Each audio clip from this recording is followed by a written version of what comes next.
नमस्कार। आज हम अंग्रेजी व्याकरण की एक ऐसी गुत्थी सुलझाने बैठे हैं जो अक्सर सीखने वालों को थोड़ा उलझा देती है, प्रेजेंट परफेक्ट टेंस। हाँ बिल्कुल। हमारे पास कई तरह की सामग्री हैं, अकादमिक लेख भी हैं, ऑनलाइन चर्चाएं हैं और कुछ सीखने वाले रिसोर्स भी। मकसद ये है कि इसके इस्तेमाल को ना बिल्कुल साफ तौर पे समझे, आसान भाषा में। हाँ, और ये उलझन होती भी है क्योंकि प्रेजेंट परफेक्ट टेंस वो सिंपल पास्ट और प्रेजेंट परफेक्ट कंटिन्यूअस के बीच में कहीं लगता है। सही कह रही हैं। तो आज इसकी बनावट, मुख्य उपयोग और कुछ जो बारीकियां हैं उन पर बात करेंगे। तो सबसे पहले ये बनता कैसे है, मतलब इसका स्ट्रक्चर क्या है? हाँ, तो जैसा कि स्रोत बताते हैं, ये बनता है हैव या हैज के साथ। ओके। और उसके साथ लगती है क्रिया का तीसरा रूप जिसे हम पास्ट पार्टिसिपल कहते हैं। जैसे आई हैव वर्कड या शी हैज वर्कड। बिल्कुल, आई हैव फिनिश्ड या ही हैज डिसाइडेड। ठीक है, बनावट तो सीधी है, पर असली खेल जैसा आपने कहा वो इसके इस्तेमाल में है। हाँ, कब यूज करते हैं इसे? हाँ, तो स्रोत कहते हैं कि ये जैसे भूतकाल और वर्तमान के बीच का पुल है। पुल जैसा? हाँ। अच्छा। ऐसी क्रिया है जो हुई तो भूतकाल में, पर उनका कोई ना कोई कनेक्शन, कोई असर वर्तमान से है। पर इसके कई अलग अलग यूज हैं। हाँ, वही जानना है, क्या है वो मुख्य उपयोग? देखिए, अगर हम स्रोतों को देखें तो कई तरह के उपयोग सामने आते हैं। इन्हें शायद कुछ ग्रुप्स में बांट सकते हैं समझने के लिए। ठीक है। एक तो है, कह सकते हैं, नतीजे पर जोर। मतलब क्रिया पूरी हो गई है पर उसका नतीजा अभी भी दिख रहा है, ये मायने रखता है। जैसे कोई उदाहरण? जैसे मैंने चाबियां खो दी हैं। हाँ। मतलब I have lost my keys, तो चाबियां अभी भी गुम है ना? हाँ, असर अभी है। बिल्कुल। या फिर विज्ञान ने बहुत तरक्की कर ली है, साइंस हैज एडवांस्ड। हाँ। नतीजा भी दिख रहा है। समझा। क्रिया खत्म पर असर जारी। ठीक है। हाँ। और दूसरा ग्रुप कौन सा है? दूसरे ग्रुप कह सकते हैं अनुभव या जानकारी वाला। अनुभव, लाइफ एक्सपीरियंस। हाँ, जब हम जिंदगी के अनुभवों की बात करते हैं बिना ये बताए कि वो ठीक कब हुए। अच्छा। जैसे, क्या आप कभी पेरिस गए हैं? Have you ever been to Paris? या फिर उपलब्धियां, जैसे मनुष्य चांद पर पहुंच चुका है, Man has walked on the moon। इसमें समय बताना जरूरी नहीं है। हाँ, अनुभव या उपलब्धि महत्वपूर्ण है, समय नहीं। Got it. और तीसरा? शायद वो जो अभी चल रहा है। बिल्कुल सही, जारी रहने वाली स्थिति। ओके। ऐसी क्रियाएं जो पास्ट में शुरू हुई और अभी भी चल रही हैं। जैसे वो 5 साल से यहाँ रह रहे हैं। He has lived here for 5 years। इसमें अक्सर for या since लगता है। हाँ। और इसी से जुड़ा है वो अधूरी क्रिया वाला आइडिया भी, जैसे बारिश अभी तक नहीं रुकी है। The rain hasn't stopped yet। ठीक है, तो ये 3 मुख्य बातें हो गई, नतीजा, अनुभव और जारी रहना। पर आपने शुरू में सिंपल पास्ट का जिक्र किया था। कंफ्यूजन तो वही होता है ज्यादातर। बिल्कुल होता है। तो स्रोत इसमें क्या फर्क बताते हैं? देखिए, मेन फर्क समय का है। सिंपल पास्ट जो है वो अक्सर एक निश्चित, मतलब डेफिनेट पास्ट टाइम के साथ आता है। जैसे कल, पिछले हफ्ते। हाँ, जैसे yesterday, लास्ट वीक। अगर मैं कहूँ I lost my keys yesterday, तो बात वहीं खत्म हो गई। लेकिन प्रेजेंट परफेक्ट आमतौर पर तब यूज होता है जब समय बताया ना गया हो या जब वो वर्तमान से कनेक्शन दिखाना हो। अगर मैं कहूँ I have lost my keys, तो इसका मतलब है कि वो अभी भी खोई हुई है। असर अभी भी है। हाँ, असर वर्तमान में है।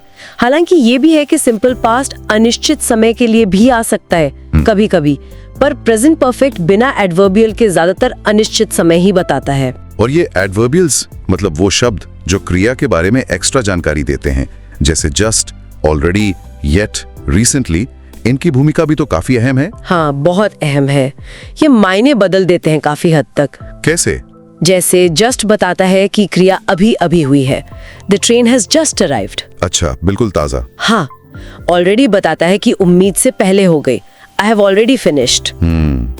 येट जो है वो सवालों में या नेगेटिव वाक्यों में आता है, हैव यू फिनिश्ड येट या I haven't finished yet. Okay.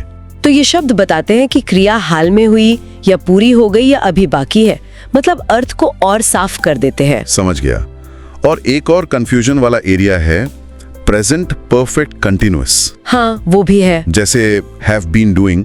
स्रोत इसमें क्या फर्क बताते हैं? देखिए, दोनों ही टेंस उन क्रियाओं के लिए आ सकते हैं जो पास्ट में शुरू होकर अब तक चल रही हैं, पर जोर अलग अलग चीज पर होता है। कहाँ होता है जोर? कंटिन्यूअस यानी हैव बीन डूइंग, वो क्रिया के चलते रहने पर, मतलब ड्यूरेशन पे ज्यादा जोर देता है। अच्छा। जैसे मैं घंटों से इंतजार कर रही हूँ, I have been waiting for hours. Process पर फोकस। हाँ, जबकि प्रेजेंट परफेक्ट यानी हैव डन वो अक्सर क्रिया के नतीजे पर या फिर कितनी बार या कितना काम हुआ है उस पर जोर देता है। जैसे मैंने 3 ईमेल लिख लिए हैं, आई हैव रिटन 3 ईमेल्स। यहाँ गिनती महत्वपूर्ण होती है। ओके, नतीजा या क्वांटिटी? बिल्कुल।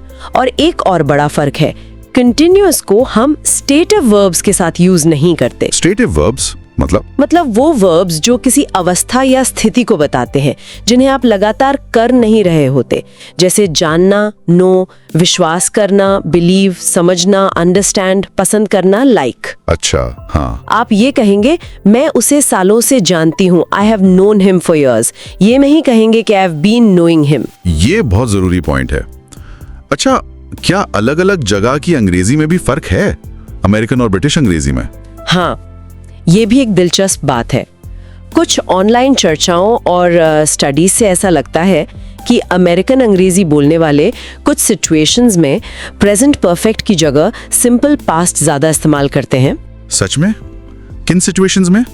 खासकर एडवर्बियल्स जैसे ऑलरेडी, जस्ट, येट के साथ। वो शायद कह देंगे डिड यू ईट इट या आई ऑलरेडी एट। जबकि ब्रिटिश इंग्लिश में हैव यू ईटन येट या आई हैव ऑलरेडी ईटन ज्यादा कॉमन है। हाँ, ब्रिटिश अंग्रेजी में प्रेजेंट परफेक्ट को ज्यादा प्रेफर किया जाता है इन केसेस में। दिलचस्प है। और क्या ये हमेशा से ऐसा ही था? मतलब क्या अंग्रेजी के इतिहास में इसका यूज बदला है? बिल्कुल बदला है। भाषा तो हमेशा बदलती रहती है, विकसित होती है। एक स्टडी बताती है कि पुरानी अंग्रेजी में, मतलब मिडिल इंग्लिश या अर्ली मॉडर्न इंग्लिश में, आज की स्टैंडर्ड ब्रिटिश अंग्रेजी के मुकाबले प्रेजेंट परफेक्ट का इस्तेमाल येस्टरडे जैसे निश्चित समय बताने वाले शब्दों के साथ ज्यादा होता था। अरे वाह, तो नियम भी बदलते हैं समय के साथ। हाँ, ये दिखाता है कि भाषा कैसे इवॉल्व होती है। और जर्मन भाषा के परफेक्ट से तुलना करें तो भी फर्क दिखता है। जर्मन में परफेक्ट के साथ निश्चित समय वाले एडवर्बियल लगाना आम है, जो अंग्रेजी प्रेजेंट परफेक्ट में हम आमतौर पर नहीं करते।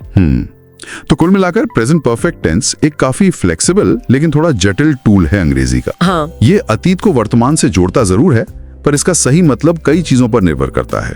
कॉन्टेक्स्ट क्या है, कौन से एडवर्बियल्स यूज हुए हैं, और कभी-कभी तो ये भी कि कौन सी अंग्रेजी बोली जा रही है। बिल्कुल सही कहा आपने। और ये हमें सोचने पर भी मजबूर करता है। जैसे जैसे दुनिया कनेक्ट हो रही है, भाषाएं एक दूसरे को प्रभावित कर रही हैं। हाँ। तो क्या अंग्रेजी के अलग अलग रूपों में प्रेजेंट परफेक्ट के इस्तेमाल का ये जो अंतर है, ये भविष्य में कम होगा या शायद और बढ़ेगा? ये वाकई एक दिलचस्प सवाल है। इस पर भाषाविदों और सीखने वालों दोनों की नजर रहेगी। बिल्कुल।